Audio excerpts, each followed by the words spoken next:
Guys, this is a series of basic SQL interview questions.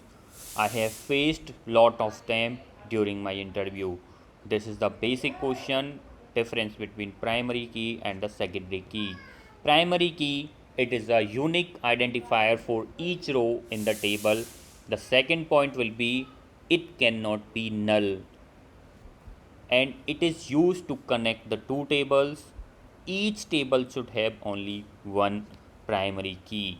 Think in that way, if we have 100 pupils and we need to call or assign some particular name out of each one, so that we can call a name and the person will come out of those. So this is same like a primary key. It is an example. Create table student id is the primary key, name and age is the other variables. Here student id is the primary key and it should be unique and it should not be null. The secondary key, it is also called as alternate and the foreign key. It can be null or not. If it can be unique, let's correct it. It can be unique or not.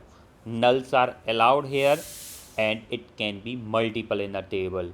Think in that way, like it should be. If it is a unique, then we will call it as a alternate key. If it is not, then it is a foreign key. Here nulls are allowed and the multiple allowed in the key in the table. Take one example. If we have a table and a B table, a C table, we have a primary key in A table and we need to connect a B table secondary key, and B table also need to connect with the C table, and C table has a primary key. So in the B table has two secondary key. So we can say it has a multiples allowed in the table.